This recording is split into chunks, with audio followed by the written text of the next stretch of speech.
Hello and welcome to another episode of Kingdom Keys, the official Arrowhead Pride Chiefs pregame show.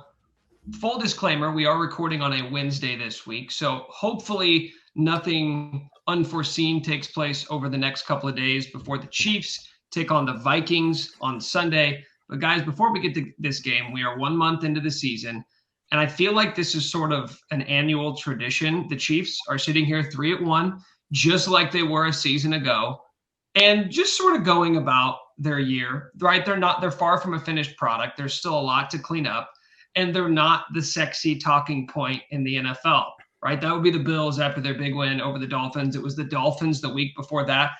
I don't know if it's planned. I'm sure it's not. If Andy Reid could have a perfect team, but at this point he probably would. But the Chiefs have seemingly mastered the art of not peaking too early in the season and just quietly going about their business while all the other teams in the AFC steal the headlines. Well, I mean, if you think about it, it's honestly kind of on par for course as far as what the Chiefs want to be, right? They're trying to aim towards that dynastic type of franchise.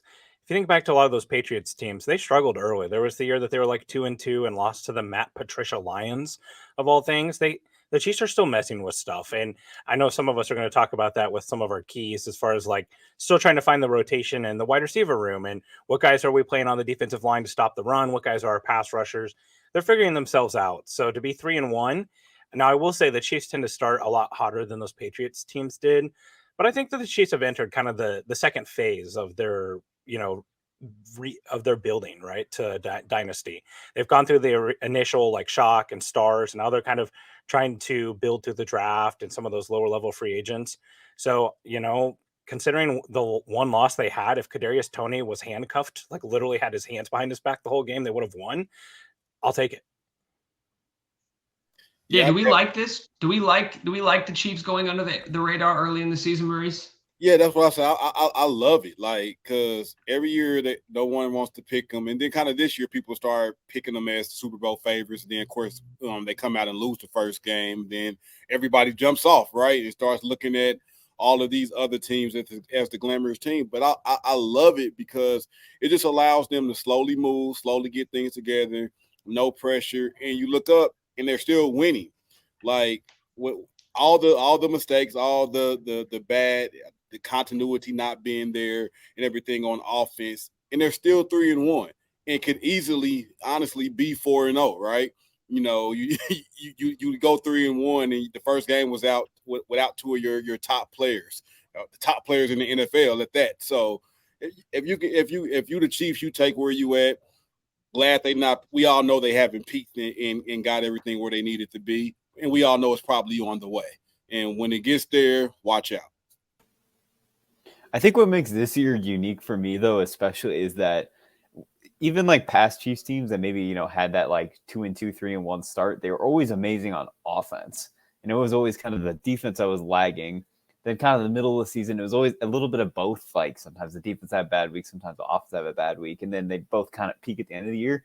It's been the opposite this year. Like the defense has had such a strong start, and the offense has looked kind of like the one that's lagging behind. So that's what really like makes this year unique, even from like the prior like 5 years that the Chiefs have been, this really, really dynamic team. So that's like, it's not even like a cause of concern. It just creates this like interesting situation that we haven't really experienced before. Even like Alex Smith days, like they would always start really fast on offense. Like that 2017 team, like they were like one of the best offenses ever that first month of the year. Then they kind of had their lags. Like this is just a really like weird situation the Chiefs haven't been in forever. The closest comparison I can think of is 2 years ago in 2021 when defenses started kind of putting a ceiling on the Chiefs offense and taking away the deep shots. And there was that stretch. It happened a little bit later in the season. I think it was around this time, week 4, week 5, when the Chiefs were kind of finding their footing. But much like this year, even as they're getting comfortable, they were winning. They just weren't winning by enough. And by Chiefs standards, the rest of the NFL says, what's wrong with Kansas City? Meanwhile, other teams are actually losing games. The Chiefs, right? The Chiefs get dinged for not winning by enough. That is the standard that Andy Reid, Patrick Mahomes, and this offense have created. But what's really interesting about where the Chiefs are at right now, you're heading into week 5. It is the middle of what I think we all would have agreed before this season was going to be a really tricky portion of the schedule because the Bears were getting a lot of love after getting DJ Moore. Maybe Justin Fields takes a big step into the next season. The Vikings were a playoff team a year ago. The Jets were the darling, getting Aaron Rodgers in the offseason. The Broncos getting Sean Payton. We thought like all of these teams might be formidable opponents in 2023. Yet Justin Fields hasn't figured it out. Aaron Rodgers gets injured 4 plays into the season. Kirk Cousins is Kirk Cousinsing, and they would probably be 0-4 if they didn't play the Panthers last week. And the Broncos pulled off a miraculous 3-touchdown comeback to beat those Bears in week 4. So now we get ready for this Vikings game, Price. Before we get into the keys and what's going on with Minnesota, let's take a look at what's going on with Kansas City. Who's healthy, who's not? I know it's still a little bit early, but what are the returns right now on who might be available for Kansas City on Sunday? Yeah, overall, we've got 2 pretty healthy teams here. The only Chief who did not practice at all was Matt Dickerson, who's a defensive tackle. And then Nick Bolton and Jalen Watson both returned in a limited fashion into practice today. So that's a good sign going against the Vikings' high-powered offense. For the Vikings, they had a couple of players who didn't practice, but they're all kind of veteran rest. Brian O'Neill, Harrison Smith, the safety, and Jordan Hicks all did not practice. Those are veteran rest days. And then they had Garrett Bradbury was back. He's limited. He's an interior offensive lineman. Lewis Seen, the safety, was limited with a hamstring.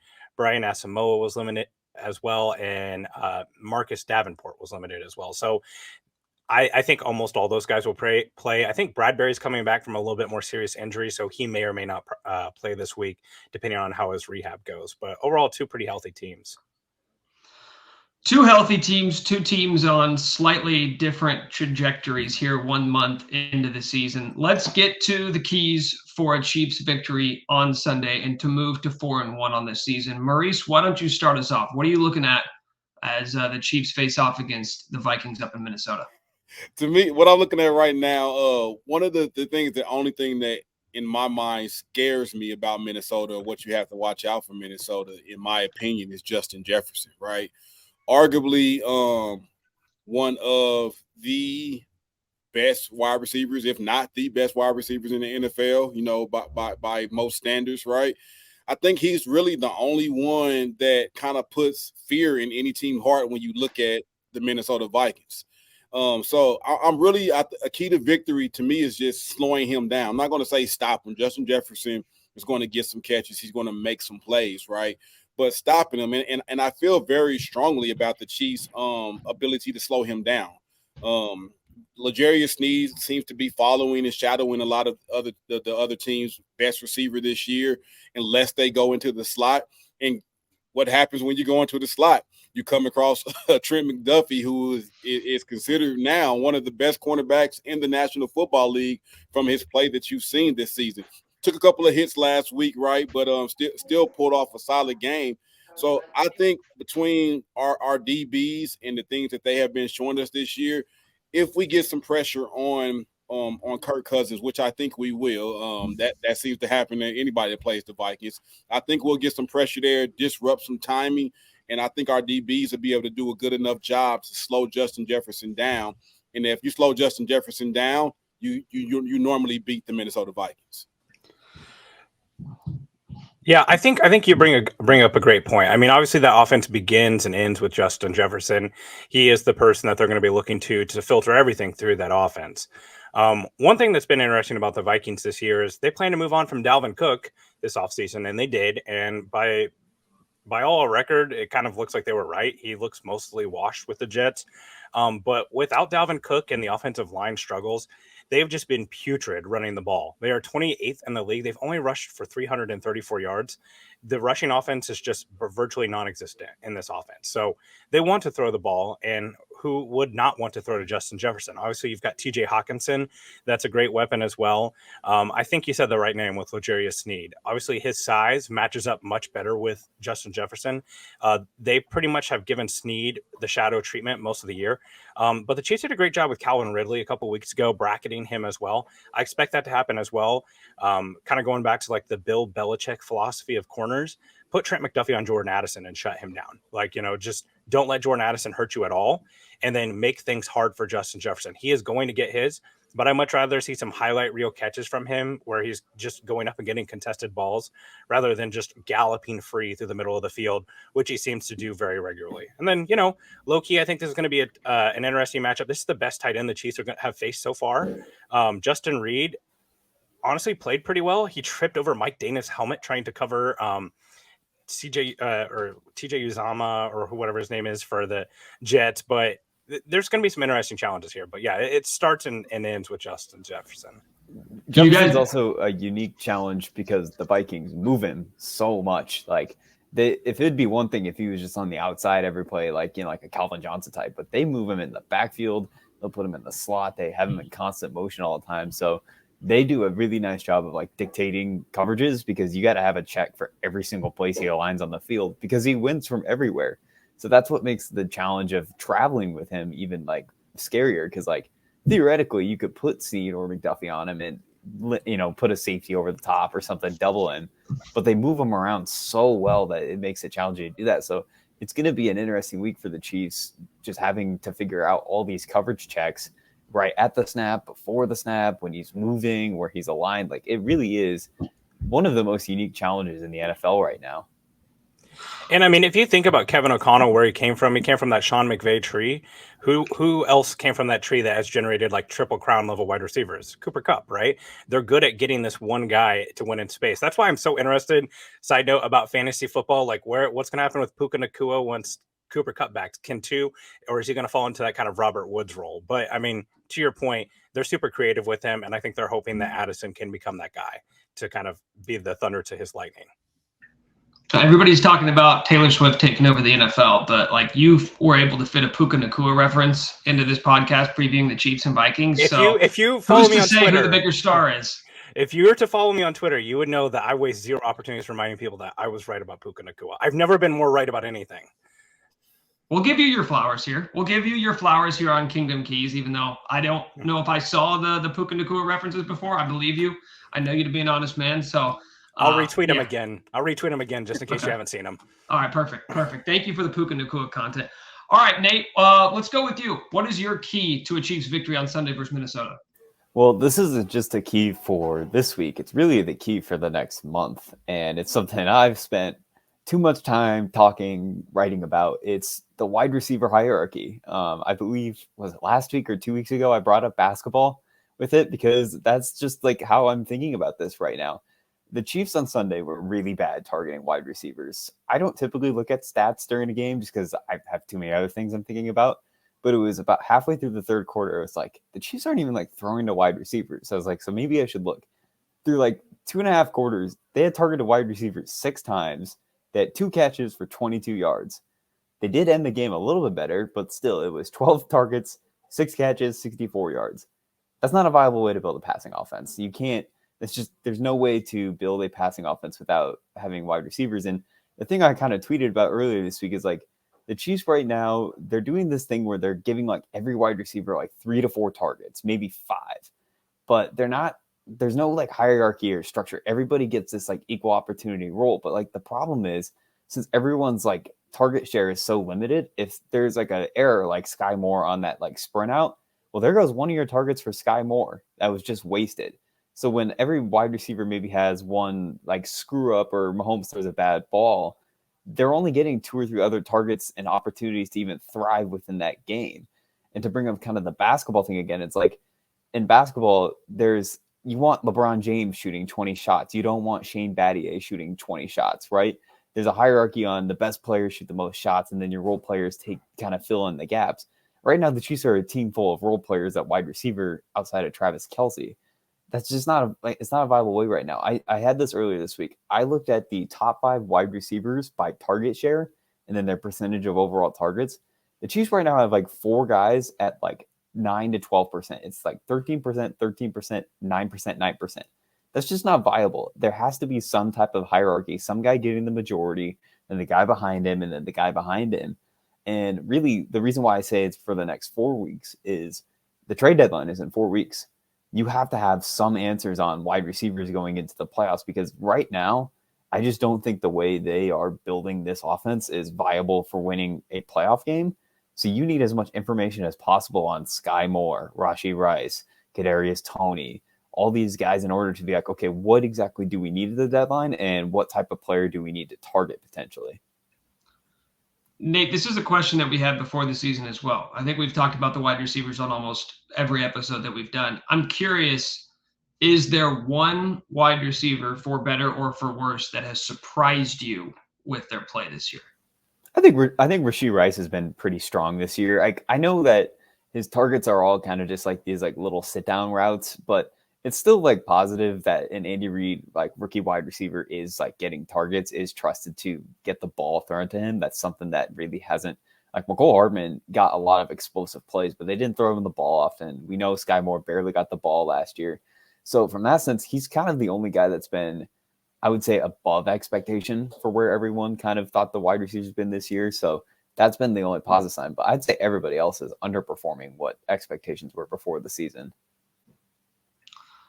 It's interesting you say expectations, because are we talking about expectations for these guys individually, or are we talking about expectations broadly, vaguely, when we're just talking about what we expect from an Andy Reid, Patrick Mahomes-led offense? Because if I would have picked any one of these guys, whether it be Sky Moore, Marquez Valdez-Scantling, Richie James, and said, yeah, we're going to get a month into the season and they're going to have underwhelming numbers, I don't think any of you guys would have been surprised by that.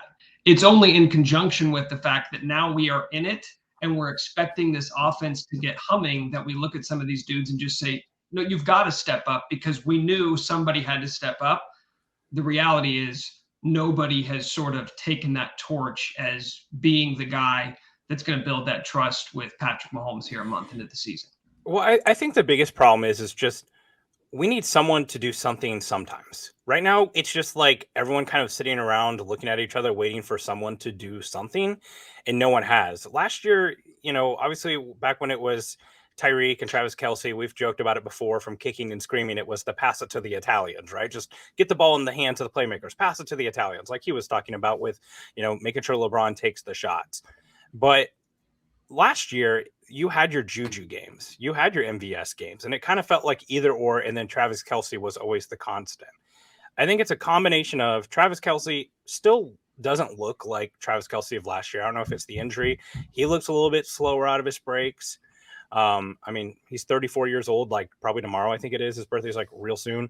But he's getting older, and no one's had a good game. Like, name the good wide receiver game. I guess if you include a broken down play that Sky Moore was high school wide open, that's your good wide receiver game.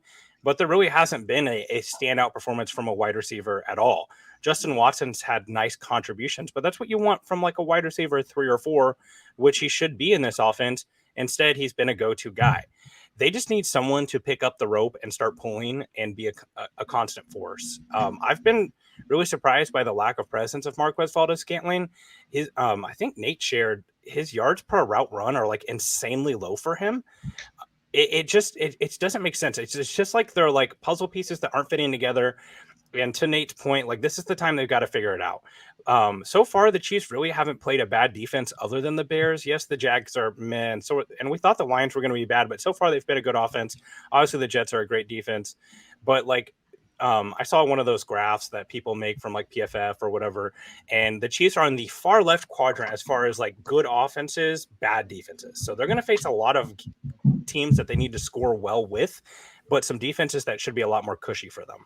So like, if these next couple of weeks, including 3 AFC West games coming up here, if they don't have it figured out by then, yeah, I think you start thinking about, are we going to try to make a move at the trade deadline here to get a player, or are we just going to have to make it work? And I mean, the Chiefs ran the ball really effectively this past week. I thought it was good for them to win in a different type of way than they normally win. So maybe that's part of the answer too. Maybe they become more of a play action offense.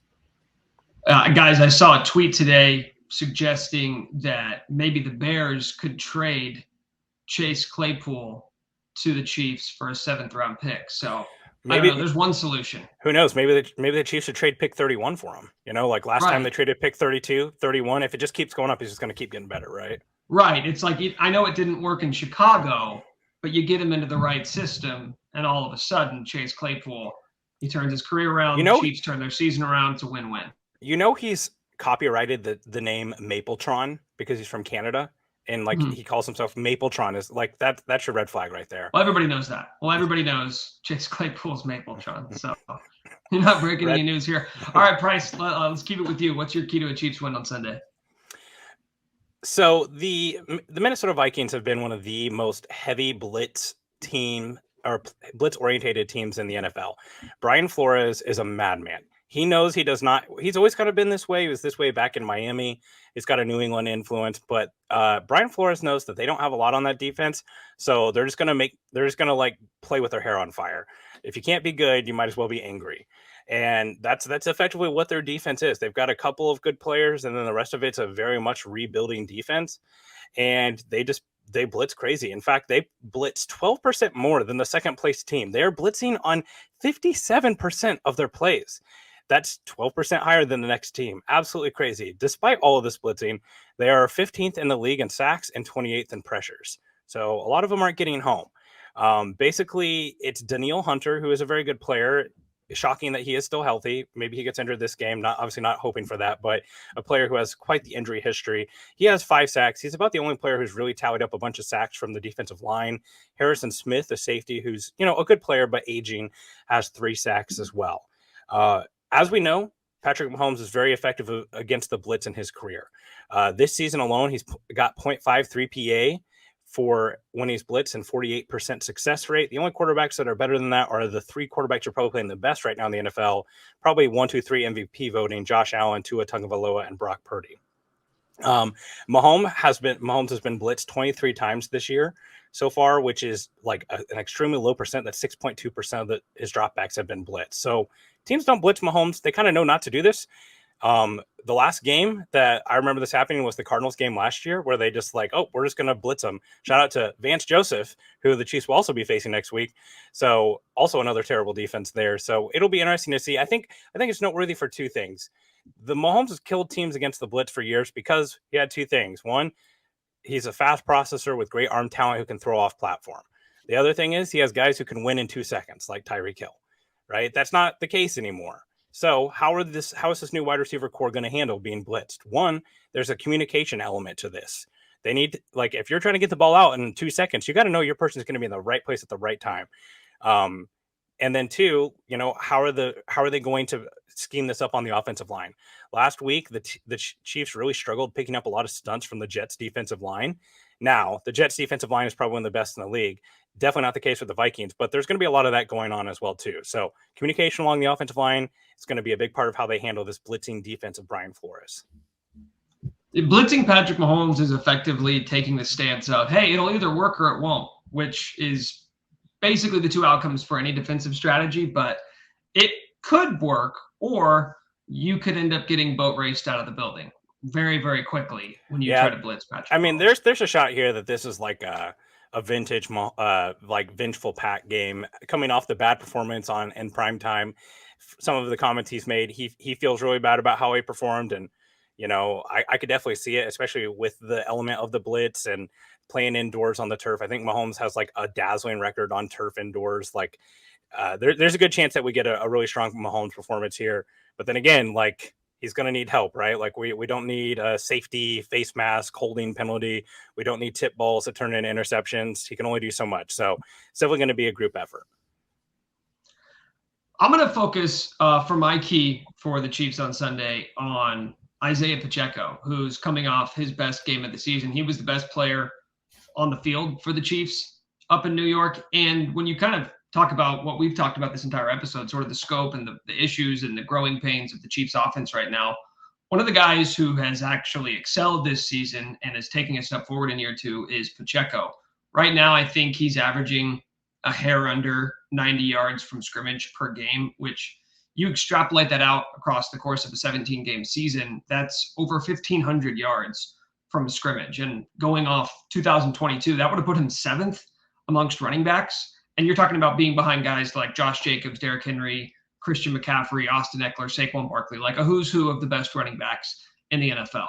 And I think it is kind of, it goes in line with everything we're talking about with the Chiefs trying to figure out, at that wide receiver position, who is going to fulfill what role here? Who is going to play what role? What's the pecking order? What's the hierarchy going to be? As the Chiefs are going to change up the running back rotation as they do almost every single year. I know Jerick McKinnon on Wednesday talked about, he was asked if he's on a snap count, and he said, I don't know, but they need to let me loose. Maybe that will happen. Maybe they're saving him for later in the season. But Pacheco looks like a guy who is coming into his own here in year 2. And as we move forward with these questions about the Chiefs offense, I don't really have any questions about the ground game. And I know there will be games where they get away from it, either because the play script dictates it or because the flow of the game dictates it. But I do believe that when they continue to get Pacheco involved, that will help them get through a lot of their growing pains on offense. You look at his 4 games this year, his touches have went up in each game. And the first game of the season against Detroit, he was sparingly used. I think he got, I think it was 10 or less touches in that game. I could be off on that, but he continues to be more and more involved in this offense. And as the Chiefs have got him more involved, good things have happened. I don't believe the key to unlocking the Chiefs' offensive identity is handing the ball off to Isaiah Pacheco 20 times a night or getting him 25 touches a night.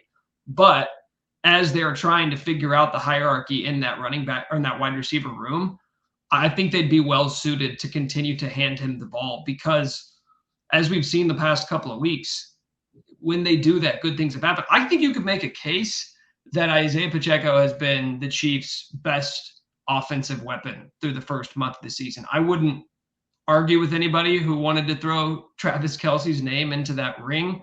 But if you're going purely based off production, I don't know how you don't have Pacheco in that conversation. Yeah, I believe Pacheco has been amazing so far this year. And I think a lot of it will help the Chiefs offense if they continue down that path just for a little while. With them teams dropping back in the zone and really trying to, make sure Mahomes doesn't take the deep stuff and trying to blanket Kelce, it just leaves a light box. And Pacheco is the type of runner that can definitely take advantage of that. His vision and his patience have seemed to grow this year with picking the right hole and hitting it, and he's going to hit it hard.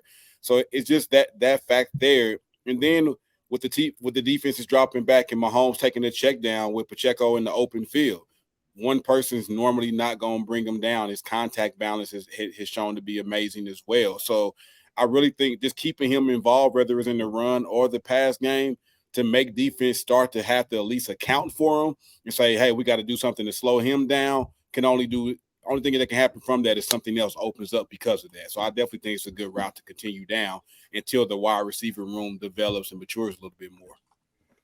Let me ask you guys a question. So going into this offseason, I was pretty much on the idea that Isaiah Pacheco is a good back, not a great back. Chiefs could definitely upgrade the position, etc. How much different would you think of the Chiefs if they had what most people consider to be a true running back one, like a Jonathan Taylor?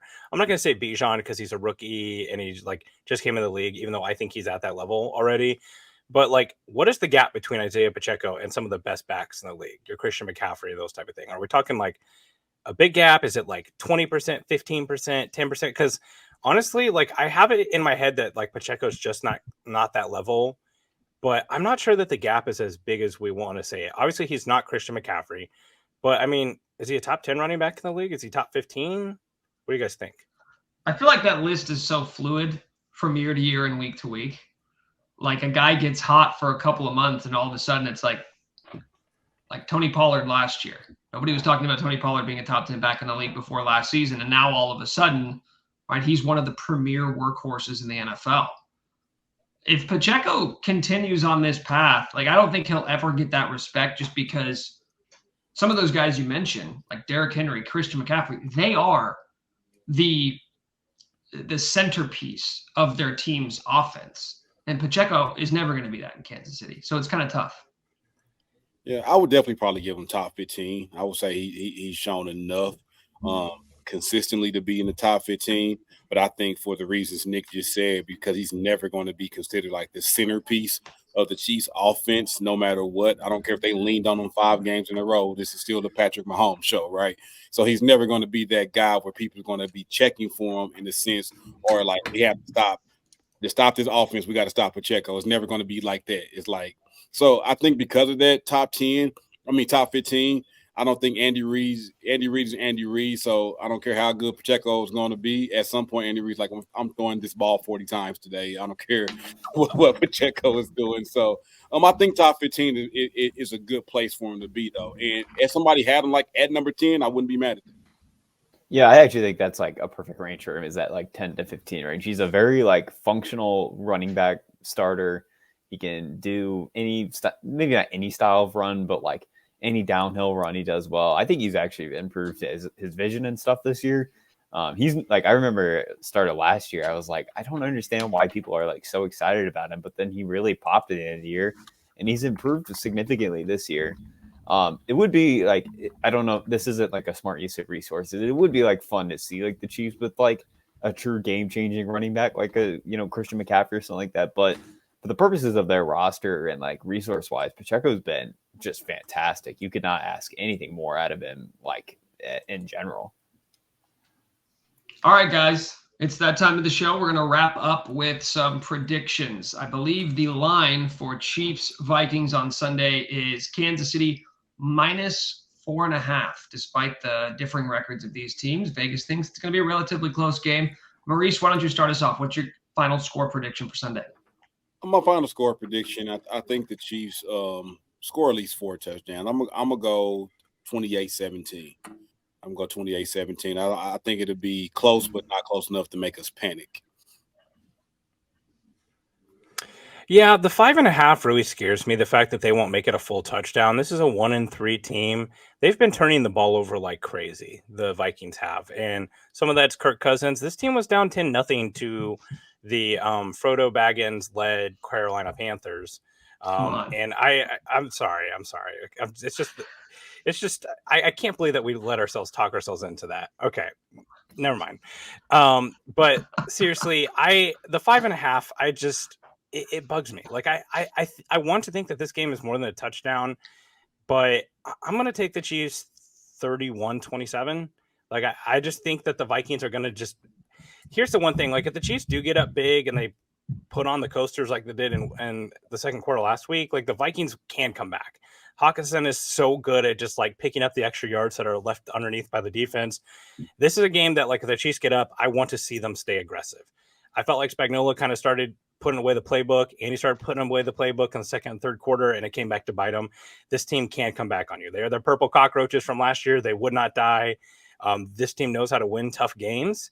And also you're facing non-primetime Kirk Cousins. So like that's a glow up for him. So I think the Chiefs do it, but I don't expect it to be a relaxed game. A lot of pressure on the Vikes, Nate. They lose this game, they go to 1-4, and panic's going to start to set in. If it hasn't already, how do you see it going? I think there's going to be a lot of people. I can't remember what the over-under is, but I think there's like an expectation that this is going to be like a shootout. But all I'm going to say is this was 2 weeks ago. Justin Herbert played one of like the best games like of the season. Like he completed like 90% of his passes. Like he was playing out of his mind. They scored 28 points. Like it really, like Patrick Mahomes can obviously put up that level of performance, but with this kind of style of defense that like the Vikings play, it can be like very boom and bust for the most part. I think it's actually going to be a lot more low scoring than people expect. One way to beat a team that blitzes a lot is just run at them, because there's not as many just second level defenders to block.